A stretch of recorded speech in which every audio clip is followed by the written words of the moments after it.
बोलेंगे मेरे साथ? मैं कहूंगा जोड़ो जोड़ो, आप कहोगे भारत जोड़ो। जोड़ो जोड़ो। अरे तो मेवात की धरती है, कैसी आवाज होनी चाहिए? दिल्ली पहुंचनी चाहिए। जोड़ो जोड़ो, जोड़ो जोड़ो। आपके बीच में आज एक ऐसे नेता है जो दिल से सोचते हैं, दिमाग से सोचते हैं, वही बोलते हैं, और जो बोलते हैं वो करके दिखाते हैं। तो हम शांति बना के रखेंगे। हमारे नेता राहुल गांधी जी को सुनेंगे। मैं आप सबकी ओर से गुजारिश करता हूं, आइए राहुल गांधी जी, हमको संबोधित कीजिए।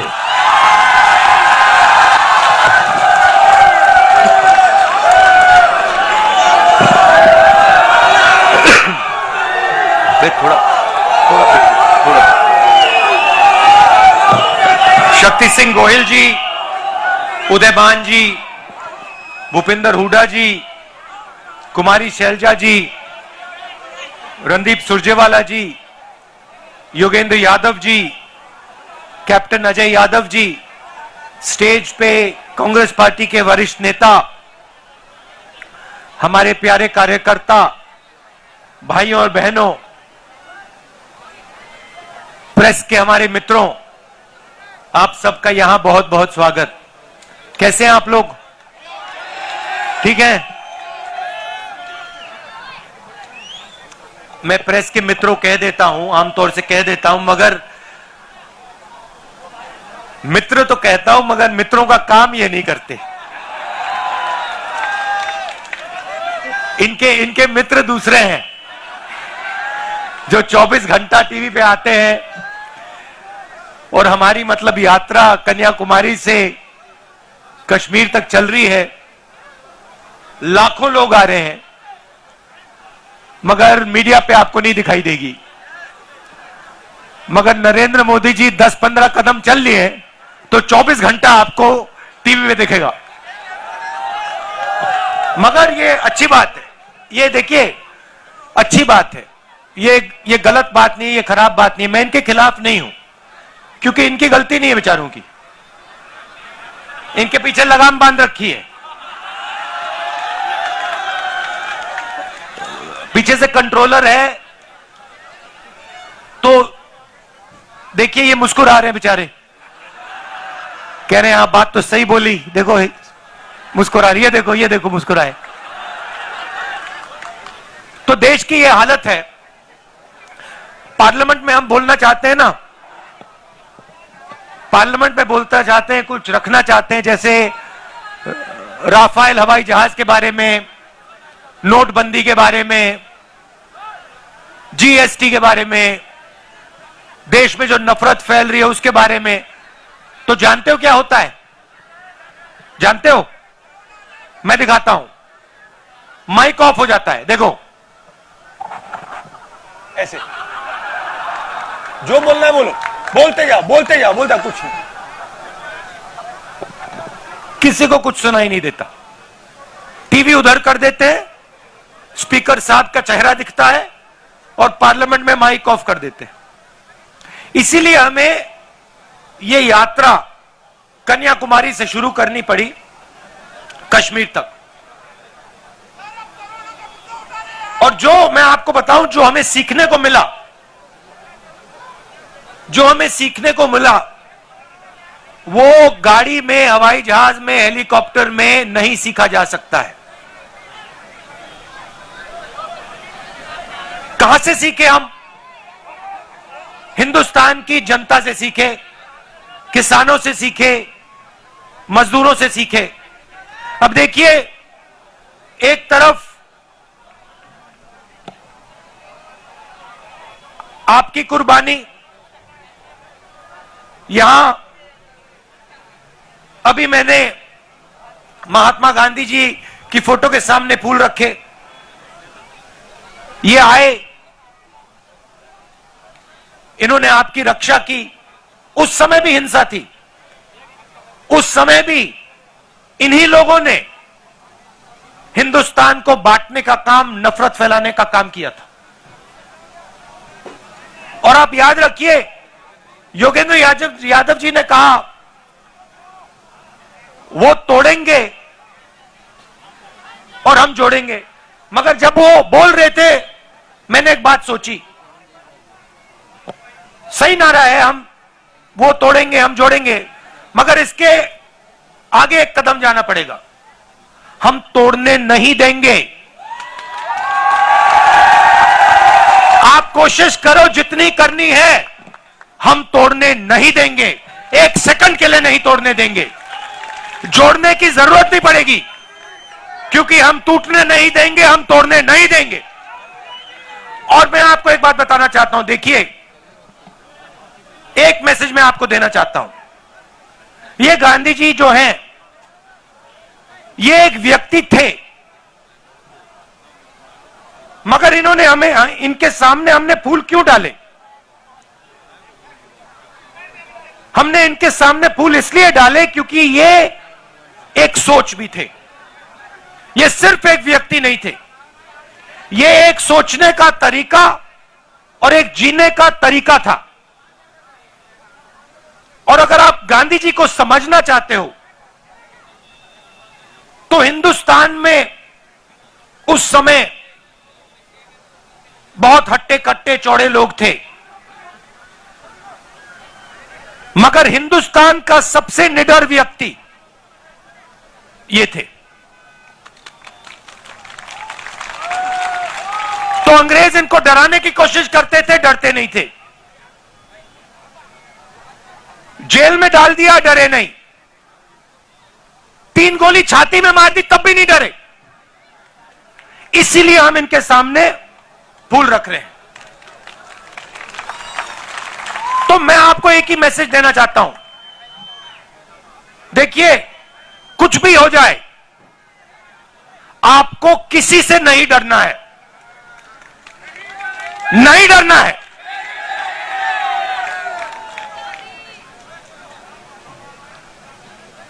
अब मैं आपकी सड़कों पे चला हूं।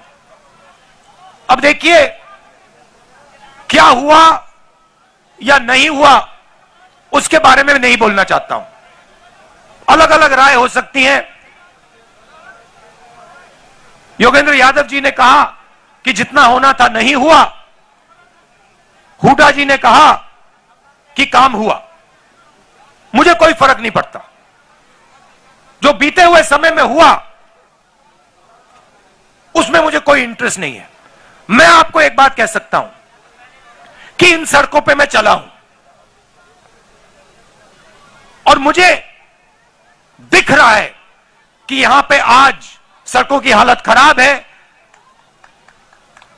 यहां पे आपको दर्द हो रहा है और यहां पे कमियां हैं। और जब सड़क पे से आदमी चलता है ना, देखिए, इन्हीं सड़क पे आप आओ, मर्सिडीज गाड़ी में आओ, हेलीकॉप्टर से आओ, झटके नहीं पड़ते, घुटनों में दर्द नहीं होता। तो जब व्यक्ति 100-200 किलोमीटर आपकी सड़कों पे चलेगा, जैसे मैं चला हूं, जैसे अब हुड्डा जी चले हैं, जैसे अब योगेंद्र यादव जी चले हैं, बात गहराई से दिमाग में बैठ जाती है।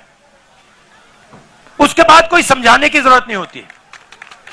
तो मैं आपको यह कहना चाहता हूं कि यहां पे 2-3 चीजें बहुत साफ दिख रही हैं। यहां पे आपको शिक्षा के इंस्टीट्यूशंस की जरूरत है, कॉलेजेस की, यूनिवर्सिटीज की जरूरत है। यहां पे आपको अस्पतालों की, मेडिकल कॉलेजेस की जरूरत है। यह सबको दिख रहा है और यह हमें भी दिखा है। तो मैं आपको एक बात कहना चाहता हूं कि हमारी सरकार आएगी तो जो आपका हक है, चाहे वो ये अच्छी सड़कें हो, चाहे ये अस्पताल हो, चाहे आपके लड़कियों के लिए, बच्चों के लिए कॉलेज और यूनिवर्सिटी हो, वो हम आपको करके दे देंगे।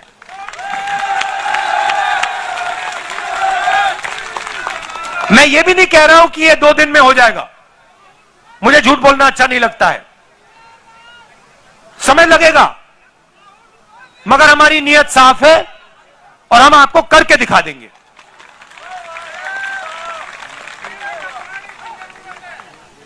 पीने के पानी की जरूरत है, यूनिवर्सिटी की,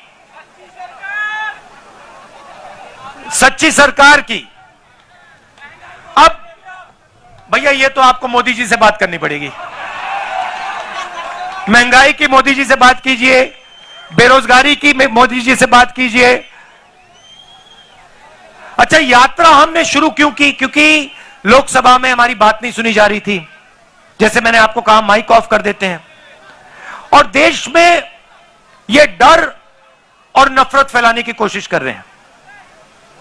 नोटबंदी हो, गलत जीएसटी हो, कोविड के समय इन्होंने जो काम किया, ये सब जो कमजोर लोग हैं, गरीब लोग हैं, किसान, मजदूर, छोटे दुकानदार, छोटे व्यापारी, इनको चोट पहुंचाने के लिए करते हैं ये लोग।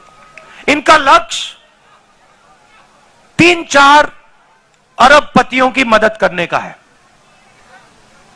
मैं आपको एक छोटा सा उदाहरण देता हूं। इन्हीं सड़कों पे मध्य प्रदेश में नहीं, राजस्थान में मुझे किसी ने बताया कि अगर आज हिंदुस्तान में आप मैदा, गुड़, ऐसी चीजें बेचो, तो अगर आप 25 किलो से कम बेचते हो तो आप पर जीएसटी लग जाती है, और अगर आप 25 किलो से ज्यादा बेचते हो तो जीएसटी माफ हो जाती है। अब आप सोचिए, जो छोटा व्यापारी है, जो 25 किलो से कम बेच रहा है, उस पर इन्होंने जीएसटी लगा दी, और जो अरबपति है, जो 25 किलो से ज्यादा हजारों लाखों किलो बेच रहा है, उसकी इन्होंने जीएसटी माफ कर दी। नोटबंदी और जीएसटी ये पॉलिसियां नहीं है, ये हथियार हैं। ये छोटे व्यापारियों को मारने के हथियार हैं। और ऐसे ही इन्होंने एक और नया हथियार निकाला था। ये जो उनके किसान के खिलाफ 3 काले कानून थे, नोटबंदी और जीएसटी छोटे व्यापारियों को मारने के हथियार थे, और ये इनको जो 3 कानून थे, ये किसानों को मारने के, मजदूरों को मारने के हथियार थे। और हिंदुस्तान के सारे किसान खड़े हो गए, कहते नहीं, हम नहीं मानेंगे। और आपने एक चीज देखी होगी, नरेंद्र मोदी जी का आप चरित्र समझिए, जैसे ही कोई उनके सामने खड़ा हो जाता है, चाहे वो किसान हो, जैसे किसान आंदोलन में हुआ, चाहे वो जमीन अधिग्रहण बिल के बारे में हो, जैसे ही कोई उनके सामने खड़ा हो जाता है, नरेंद्र मोदी घूम के उल्टे भागने शुरू कर देते हैं। आप पहचानो, जब भी कोई भी उनके सामने खड़ा हो जाता है, नरेंद्र मोदी मुकाबला नहीं करते हैं, भाग जाते हैं, मैदान से निकल जाते हैं। मैंने प्रेस वालों से की बात की, मैंने कहा ये हमारे मित्र नहीं है, ये जूनियर लोग मित्र हैं, मगर जिन्होंने इनकी लगाम पकड़ रखी है वो मित्र नहीं है। आप देखो मेरे कितने प्रेस कॉन्फ्रेंस होते हैं, हर 5-10 दिन मेरा इनके साथ प्रेस कॉन्फ्रेंस होता है। जो भी सवाल इनको पूछने होते हैं पूछ लेते हैं। आपने नरेंद्र मोदी जी का कभी प्रेस कॉन्फ्रेंस देखा है इनके साथ? देख ही नहीं सकते, क्योंकि उन्होंने कभी किया नहीं है, क्योंकि इनके सामने खड़े ही नहीं हो सकते। वो सब पे लगाम बंधी हुई है, मगर उनको यह नहीं मालूम कि यार एक घोड़ा निकल ना जाए, एक घोड़ा लगाम खोल के भाग ना जाए प्रेस कॉन्फ्रेंस में, मुसीबत हो जाएगी। तो आप उनको पहचानिए। और ये सिर्फ नरेंद्र मोदी जी नहीं है, ये आरएसएस के सब लोग ऐसे हैं।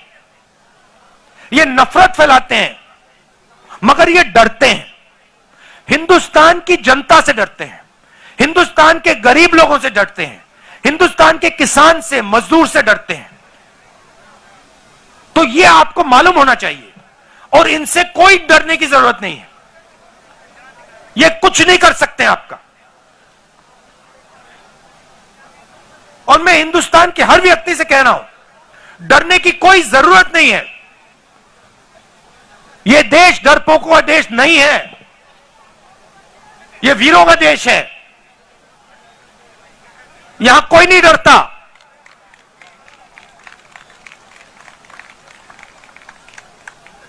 और ये यात्रा ने दिखाया है। कन्याकुमारी से यहां तक आए हैं हम। कितने किलोमीटर हो गए वेनु जी? 3000 किलोमीटर हो गए। 3000। और मैं अकेला नहीं चला हूं, हजारों लोग चले हैं। हमारे साथ एक 90 साल का व्यक्ति चल रहा है, 90 साल का, सबसे सामने चलता है, किसी से नहीं डरता। वो है हिंदुस्तान। तो इस यात्रा ने दिखाया है कि यह देश किसी से नहीं डरता है, अपने भविष्य से नहीं डरता। और एक दिन, जिस दिन यह खड़ा हो गया एक साथ, जिस दिन यह देश एक साथ खड़ा हो गया, उस दिन यह पूरी की पूरी नफरत, हिंसा सब खत्म हो जाएगी। और यह भी मत सोचो कि यह दिन बहुत दूर है। यह दिन दूर नहीं है। यह दिन आने वाला है जब एक बार फिर यह देश मिलकर भाईचारे के साथ, मोहब्बत के साथ एक साथ आगे बढ़ेगा। हम तोड़ने नहीं देंगे, सवाल नहीं उठता। जितनी कोशिश करनी है करो, तोड़ने की कोशिश करो। इस देश को हम टूटने नहीं देंगे। खत्म।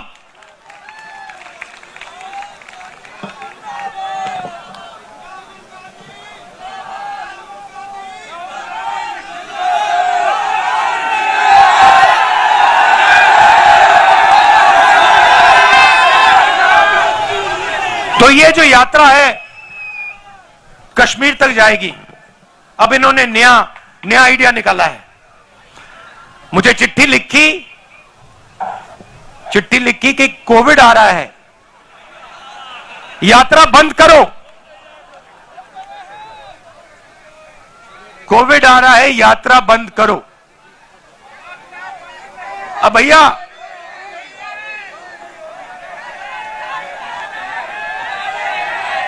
मतलब अब देखिए, अब यात्रा को रोकने के लिए बहाने बन रहे हैं। अब मास्क पहनो, यात्रा बंद करो, कोविड फैल रहा है, सब बहाने हैं। हिंदुस्तान की शक्ति से, हिंदुस्तान की सच्चाई से ये लोग डर गए हैं। ये सच्चाई है। और देखिए यात्रा में, आप देखिए, मैं आपको मजेदार बात बताता हूं। यात्रा में अब हम 100 दिन से ज्यादा चले हैं। इसमें हिंदू, मुसलमान, सिख, ईसाई, हर जात के लोग, महिला, पुरुष, बच्चे, 5 साल के बच्चे, सब चले हैं। इसमें किसी ने किसी से नफरत नहीं की। मैंने अपने आंखों से देखा है। लाखों लोग चले हैं। किसी ने किससे यह नहीं पूछा कि भाई तुम्हारा धर्म क्या है, तुम कहां से आए हो, कौन सी भाषा बोलते हो, किसी ने नहीं पूछा। 24 घंटा इस यात्रा में लोगों ने एक दूसरे का आदर किया, गले लगे, हाथ में हाथ लेकर यह यात्रा चली है। और दूसरी बात देखो, इस यात्रा में धक्का लगता है, कोई गिर जाता है। जैसे कल हमारे पीसीसी प्रेसिडेंट गिर गए। आप इनसे पूछो, 1 सेकंड नहीं लगा, 7-8 लोगों ने इनको उठा दिया 1 सेकंड में। किसी ने यह नहीं पूछा भैया आपका धर्म क्या है, आपकी जात क्या है, तो नाम क्या है, क्या करते हो ना। हिंदुस्तानी हो, उठा देंगे आपको, नीचे नहीं गिरने देंगे। ऐसी सरकार हमें चाहिए जो हर हिंदुस्तानी की रक्षा करे, किसान की रक्षा करे। किसान के सामने मुसीबत आए, एकदम पूरा का पूरा हिंदुस्तान घूम के उसकी रक्षा करे। मजदूर के सामने मुश्किलें आई, एकदम हिंदुस्तान, पूरा का पूरा हिंदुस्तान अपने मजदूरों की मदद करे। ऐसा हिंदुस्तान हम चाहते हैं। ये आरएसएस का, नरेंद्र मोदी का नफरत भरा हुआ हिंदुस्तान नहीं चाहिए हमें। हिंदुस्तान के किसी को नहीं चाहिए। बहुत क्लियरली मैंने बोला, आपकी नफरत के बाजार में हम मोहब्बत की दुकान खोल रहे हैं। और ये मैंने आपको मैसेज दिया है। ये आप मत सोचो कि सिर्फ राहुल गांधी दुकान खोल रहा है, मोहब्बत की दुकान खोल रहा है ना। मैं आपको कह रहा हूं, आप सबको कह रहा हूं, हिंदुस्तान के हर युवा को कह रहा हूं, हर किसान को, हर मजदूर को, हर छोटे दुकानदार को, आप मोहब्बत की दुकान खोलो। नफरत के बाजार में मोहब्बत की दुकान खोलो। भाई भाई के साथ मोहब्बत की बात करें। एक दूसरे से आप मोहब्बत प्यार से बात करो, गले लगो। यही देश की शक्ति है, यही देश को आगे ले जाएगा। तो आप सबका दिल से धन्यवाद करना चाहता हूं। और जो आपने मुझे मैसेज देना था, वो मैसेज मैं समझ गया हूं। वो मैसेज मेरे साथ जाएगा वापस, और उसका नतीजा आपको दिखेगा। बहुत बहुत धन्यवाद। जय हिंद, नमस्कार।